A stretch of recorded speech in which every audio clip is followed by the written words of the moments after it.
What's going on, everybody? What day is today? It is July 19th, 2022, if I'm not mistaken.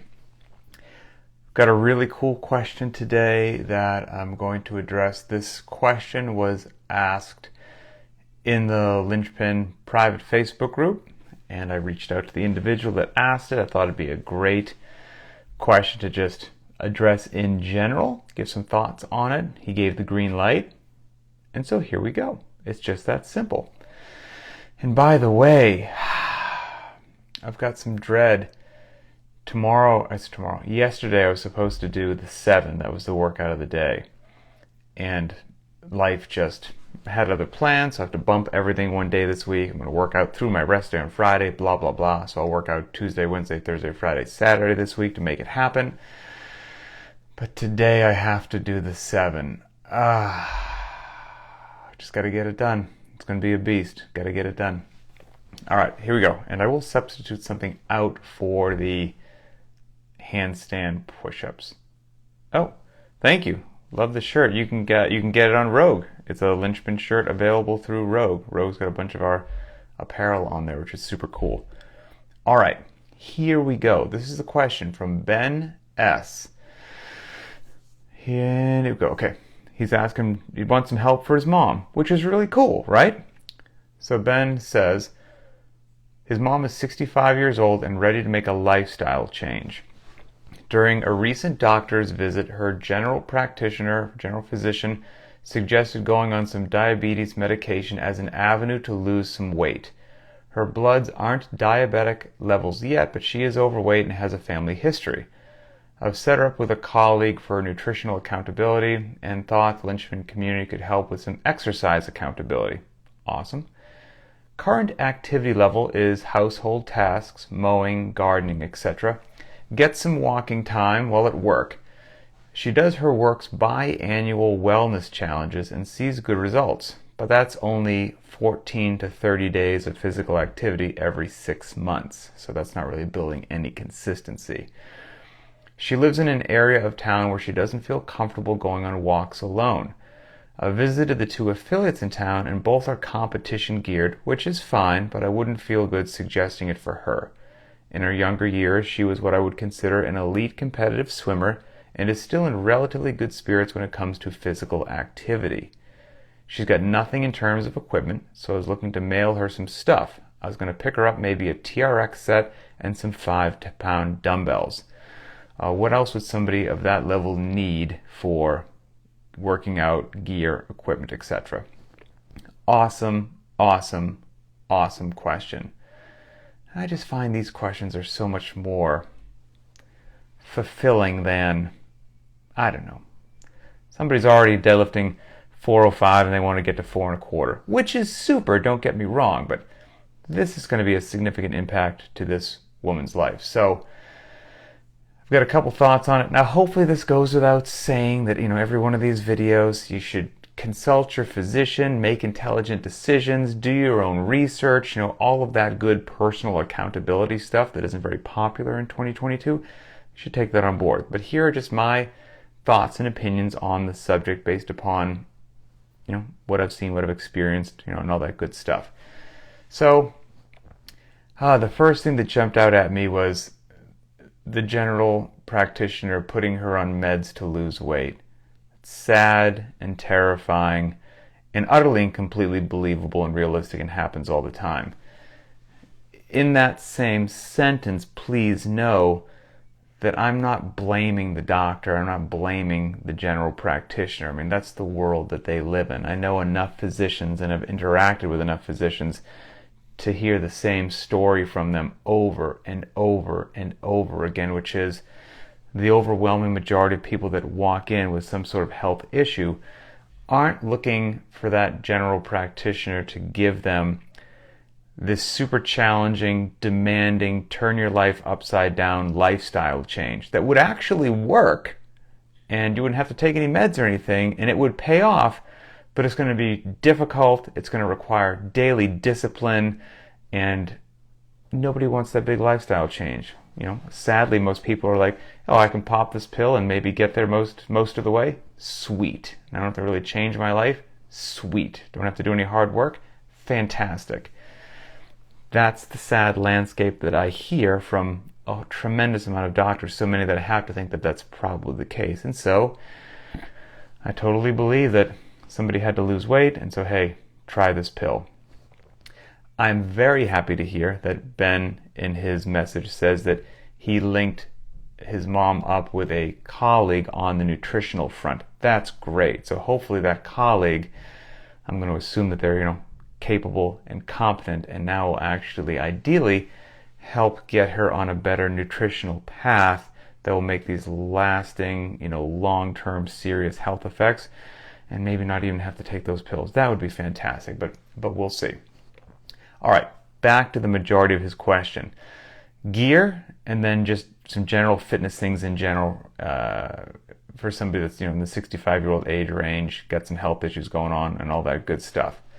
So he thinks about mailing her some light dumbbells. I think that's a fantastic call. And if you drove around to some affiliates in her area, that leads me to believe you might still live close to her, which would be great, because the ideal situation would be that you would be able to be with her for some coaching or learning of movements and get her on the path to maybe when she could work out or do some of these movements without somebody there all the time. That would be a great level to get to. But if initially you're in the local geographical area to provide that in person, just extra care and touch, that's phenomenal. I think that's what's happening here. So light dumbbells, fantastic, great call. 5s might be a good call. She eventually can work up to 10s, 12.5s, 15s, just play it by ear. But with somebody in her current state or condition or age range who's been inactive with regards to physical exercise for a while, starting on the lighter side is a good thing. And the general encapsulation would be that you would always want somebody in this demographic after a single training session, coaching session, workout session, technique session, initially, when you check back with them the next day or two, they report, hey, and you say, hey, how do you feel from, we learned the whatever. And they go, yeah, I feel pretty good, I think you took it a bit easy on me. I think you could have dosed me up a bit more. Great. That's what you want to hear. And then you'll gradually increase at that pace. What you don't want to hear after session number 1 or session number 2 with somebody who's 65 and hasn't worked out forever, and you check back in with them a day or two later and you're saying, hey, how do you feel after session number 1? And they report that they are so head to toe sore that they feel like they've been hit by a truck.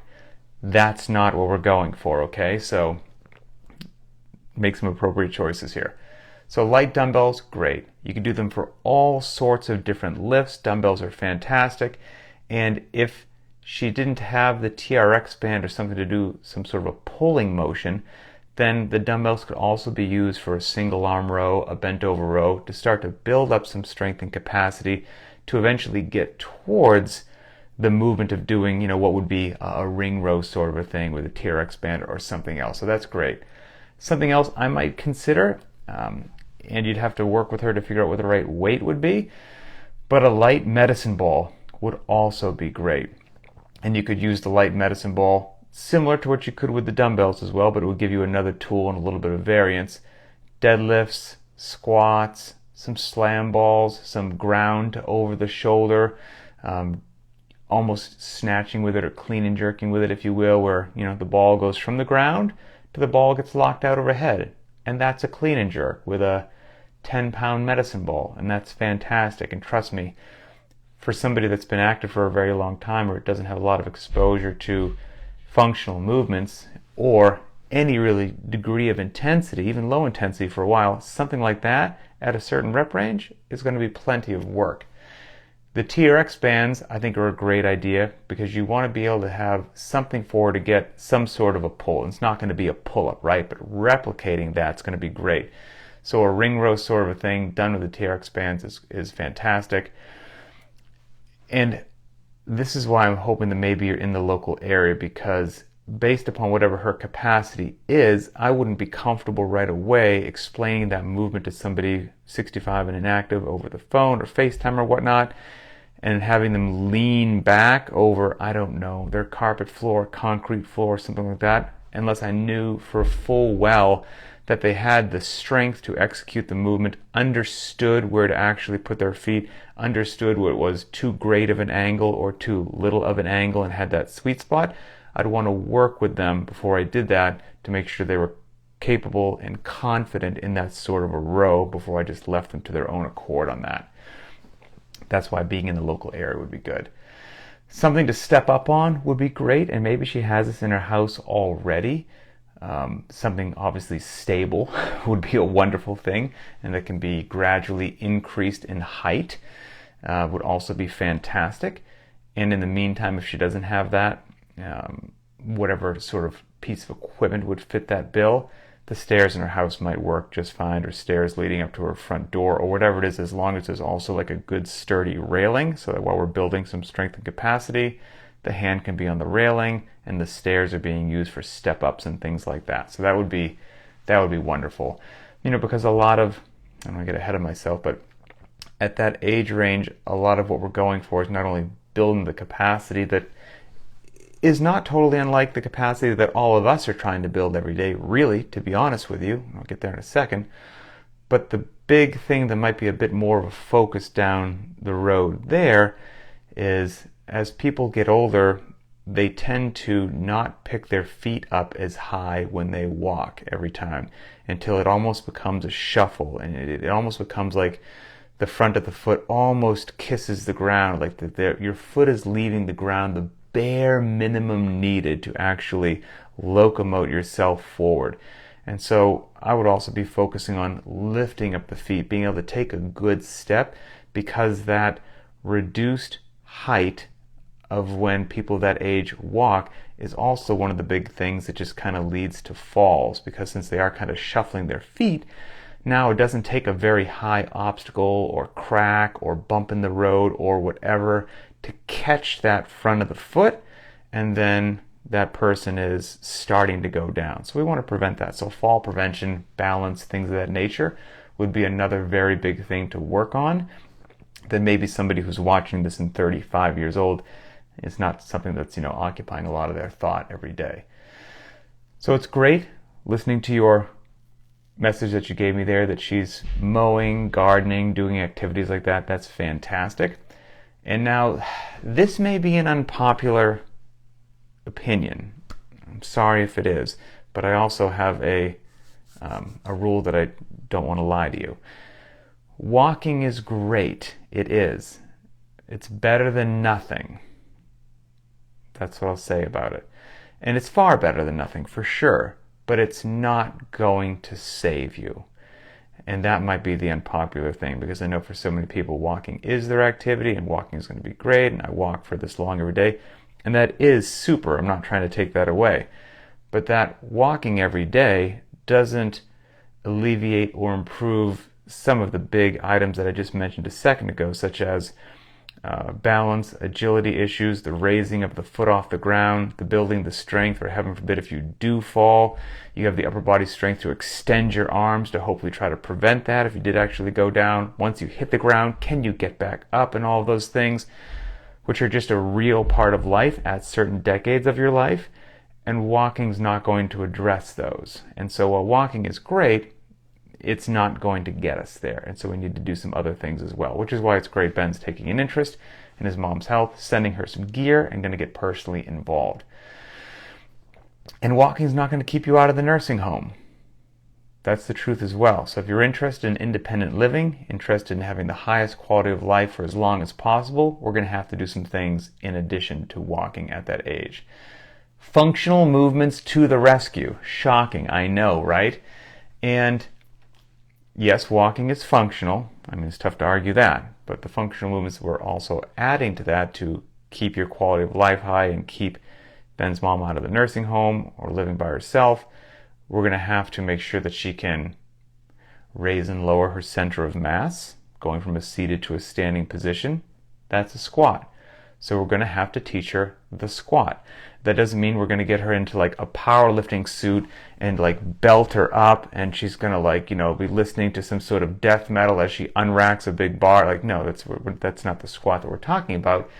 But she's going to have to squat if you want to live by yourself and be strong and capable.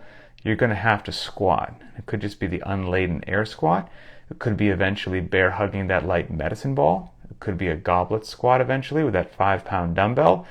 But there's going to be a squat and the learning of the squat in her future. So we've got to squat. We've got to get her deadlifting as well. And again, we're not talking about pulling some crazy 1-rep max, right? But the deadlift is just simply picking an object up off the ground. That's it. And I have yet to see a human being living their life, whether they're an athlete or not, that doesn't somewhere over the course of their day have to pick something up off the ground. And so we want to make sure that we're doing that with proper technique, and we want to make sure we're strengthening the muscles needed to do that, because life, it doesn't care about your personal opinion on the deadlift. Life is going to force you to squat. It will demand it, and life is going to demand that you deadlift. And so we might as well learn how to do those movements and do them well and maintain capacity at them and ideally get better at them. So I would have her learning to squat and learning to deadlift. And then on top of that, we talked about picking up your feet, not shuffling your feet and things like that. The fall prevention, and then heaven forbid a fall did happen, being able to brace with the upper body and then get yourself back up off the ground. The big things I would focus on there. I mean, again, it has a term that maybe you don't envision somebody of that age who's inactive doing it, but it's a burpee. I mean, a burpee is, at its core, getting yourself on the ground and then getting yourself back up off the ground. That's all a burpee is. You might do it fast, might do it slow, might do it over something if you're of a certain athletic capacity, but that's all a burpee is. And it's a hugely functional skill. And when I was working with older folks for quite some time, unless you're a CrossFitter doing burpees, there was many people I spoke to in their 60s or 70s when I would ask them, hey, when's the last time that you voluntarily got yourself on the ground and then stood back up? And the answer was quite frequently many years ago. And so we want to make sure that that person has that ability. Hope they never need it, but it could happen, the trip, whatever, you got to get down, you got to get back up. So I'd be working towards the burpee.